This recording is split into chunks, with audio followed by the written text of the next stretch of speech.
Pertama-tama saya seperti biasa akan saya masukkan 2 tablet isap ya, produk vitamin C.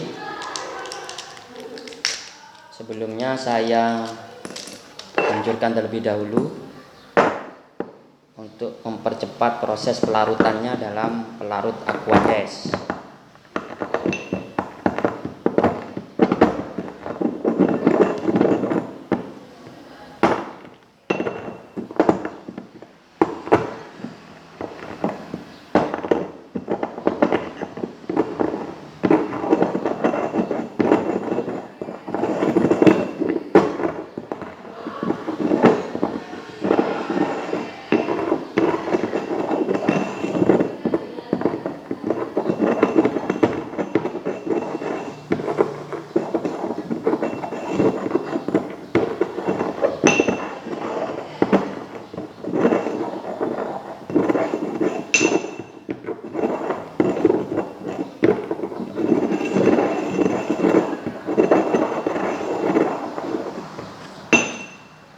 Saya akan masukkan ke dalam beker gelas tablet isap tersebut yang sudah dihaluskan.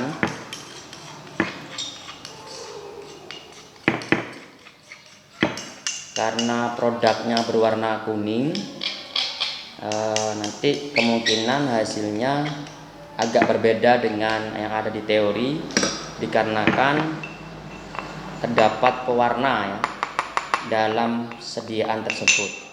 Jika pewarna tersebut kelarutannya sama seperti halnya pada vitamin C, maka nanti ya akan mempengaruhi pada warna pada reaksi yang terjadi atau perubahan yang terjadi pada reaksi reagen dengan sampel vitamin C, karena dipengaruhi tadi ada yang pelarut atau pewarna yang ikut larut seperti halnya pada sampel vitamin C. Setelah itu saya masukkan 25 ml Aquades.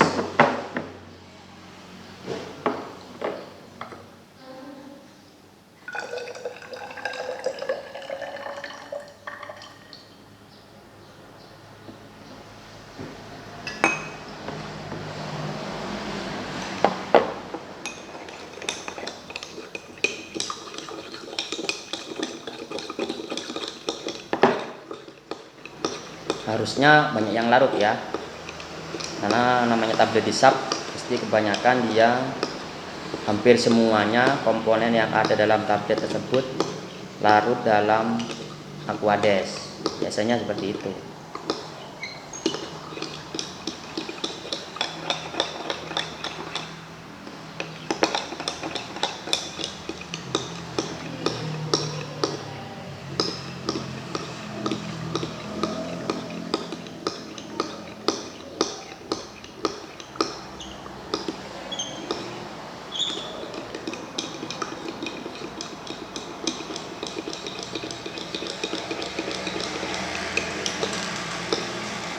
Oke, ya ini ternyata ada bagian yang masih tidak larut dalam pelarut Aquades ya. Ada komponen dari produk vitamin C yang ternyata kelarutannya tidak begitu sempurna terhadap pelarut Aquades. Nanti kalian ini saya langsung masukkan semua ke dalam corong pisah, yang tidak saya saring.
selanjutnya ya, ini sudah saya siapkan 25 mili etanol dan 25 mili toluen sebagai pelarut dalam proses ekstraksi. Masukkan 25 mili etanol dan saya juga masukkan 25 mili toluen.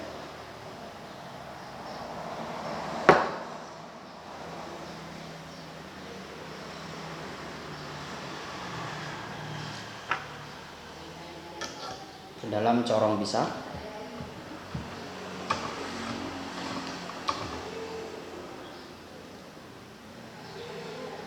Ini belum saya aduk, tapi sudah kelihatan ada 2 fase ya.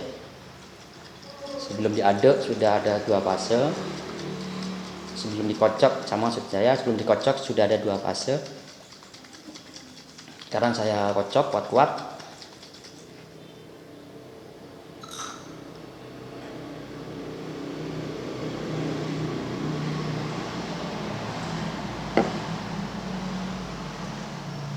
Oke, kita diamkan terlebih dahulu sampai benar-benar terbentuk atau terjadi pemisahan antara pelarut satu dengan pelarut yang lain.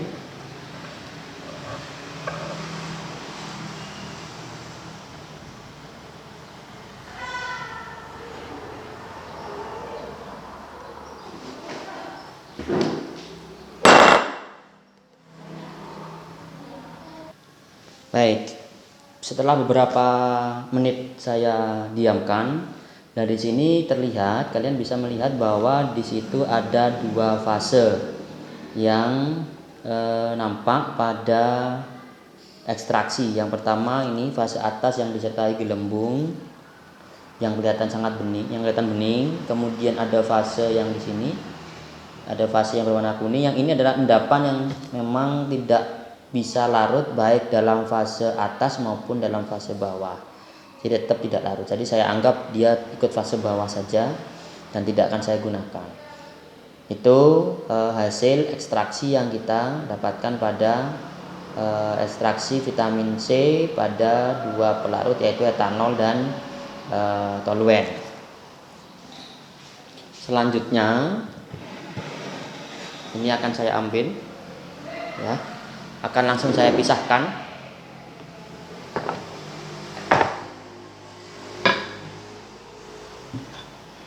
Jadi pertama-tama seperti biasa, sebelum kita pisahkan, tutup yang atas harus dibuka terlebih dahulu agar keran ini bisa mengalir dengan baik.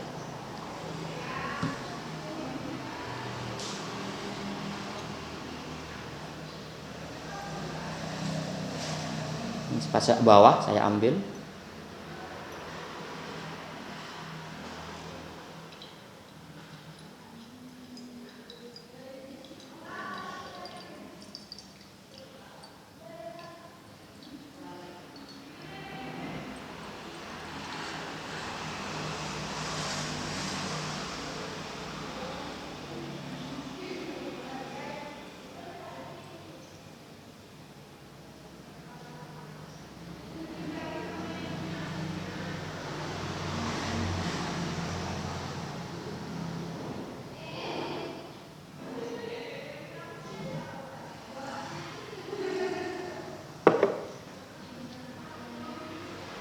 Kemudian saya ambil lagi untuk fase atas.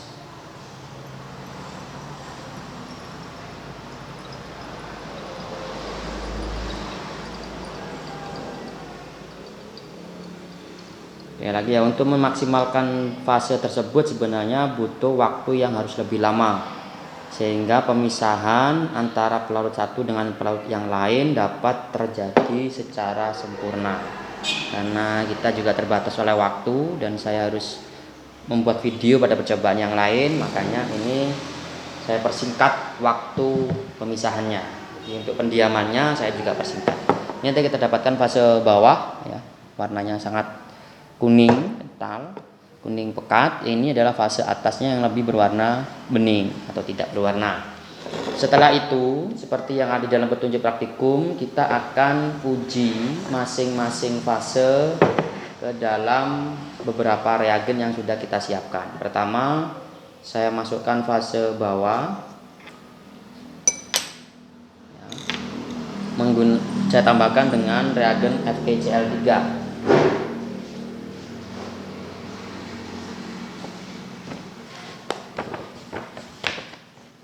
Saya tambahkan dengan reagen FeCl3 yang dipanaskan. Oke.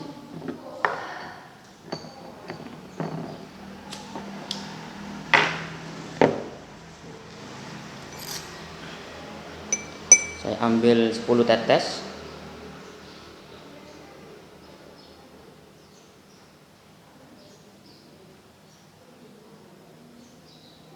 Ya, saya ambil 15 tetes biar agak banyak. Kemudian saya tambahkan FeCl3 juga sama 1:1. Saya buat 10 tetes saja. Ya, biar tidak terlalu banyak. Ini warnanya agak orange seperti biasa. Ini larutannya warnanya kuning. Saya masukkan.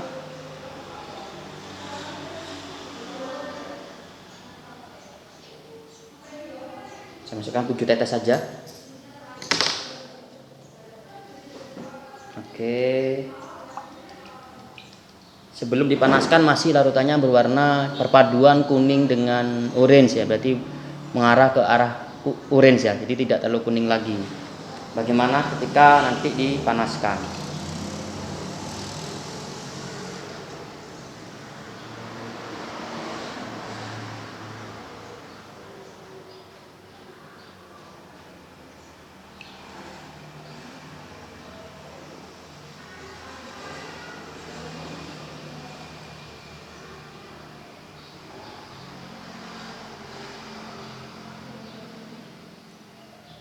Warnanya tidak ada perubahan, larutannya tetap menjadi warna kuning ke arah orange ya, tapi lebih cerah dibandingkan sebelum dipanaskan.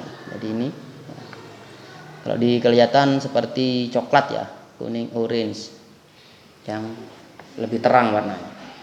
Oke. Kemudian kita coba fase atas. Saya ambil juga 15 tetes.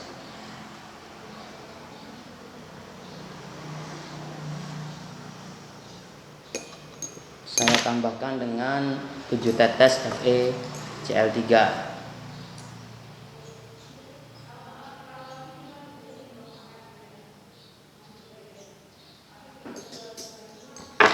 Oke. Sebelum dipanaskan ada 2 fase di mana reagen FeCl3 tidak dapat larut dalam fase atas. Kemudian saya coba panaskan.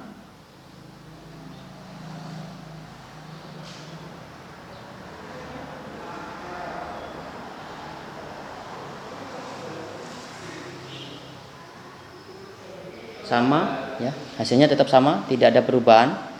Tetap 2 fase. Kemudian saya coba fase bawah. Di sini tadi kuning orange ya, tadi fase bawah dengan FeCl3.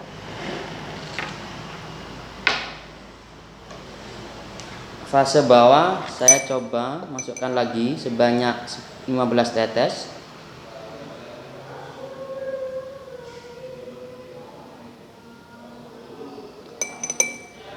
Saya tambahkan dengan Velling A dan Velling B, kemudian dipanaskan.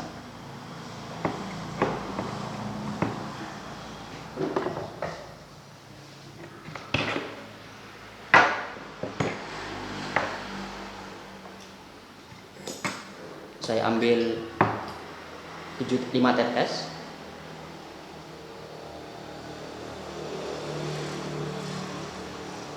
Velling A 5 tetes.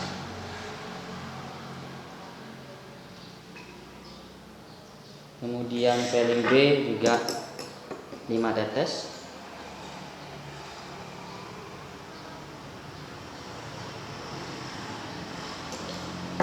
Setelah ditambahkan Velling A, Velling B, warnanya menjadi hijau lumut ya. Ini belum dipanaskan ya, berbentuk warna hijau lumut. Sekarang kita coba panaskan.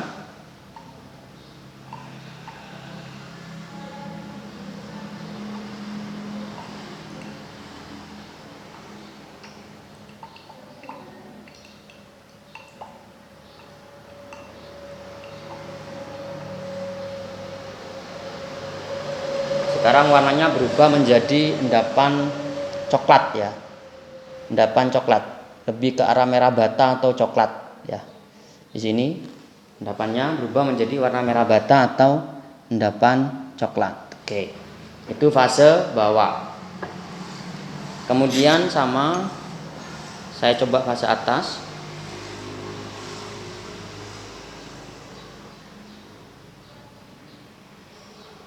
(15 tetes). Saya tambahkan dengan veiling A dan veiling B dengan perbandingan 5 tetes 5 tetes.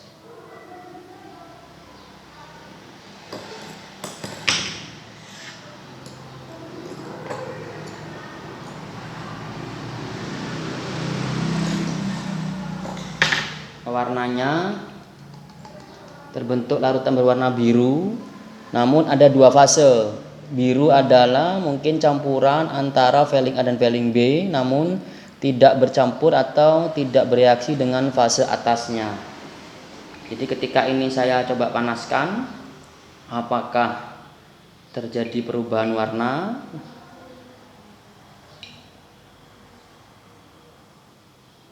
Tidak ada perubahan warna. Jadi warna biru yang dihasilkan dari campuran veiling A dan veiling B tidak bereaksi apa-apa dengan sampel pada fase atas. Selanjutnya yang terakhir, jadi pemanasannya sudah selesai. Yang terakhir adalah fase bawah ditambah dengan Na2CO3 ditambah dengan FeSO4.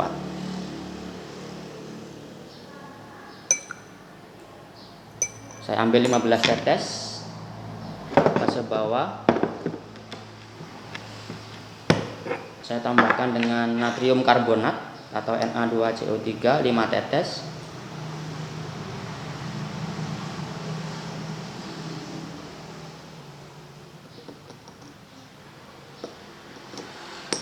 Warnanya masih tetap kuning.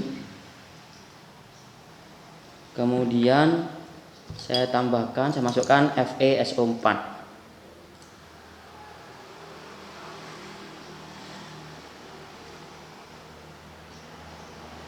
Kelihatan dari sini sudah terbentuk warna coklat ya.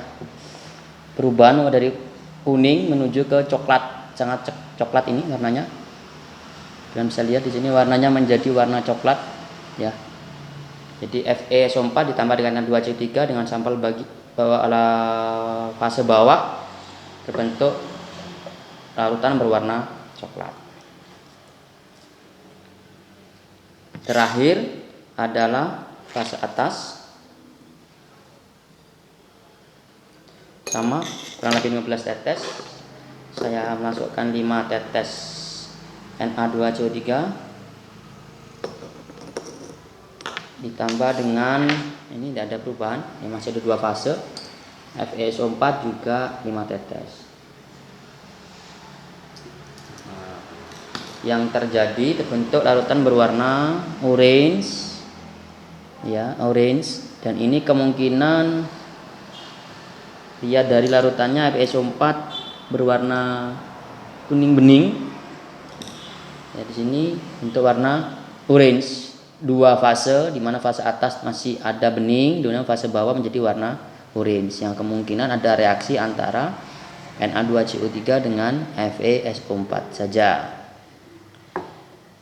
Baik, demikian tutorial atau video praktikum kimia farmasi dalam identifikasi senyawa golongan vitamin, khususnya adalah sampel vitamin C pada sediaan farmasi.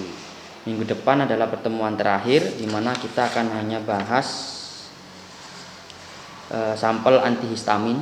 Ya, golongan antihistamin nanti saya akan cari sampelnya sebagai pertemuan terakhir.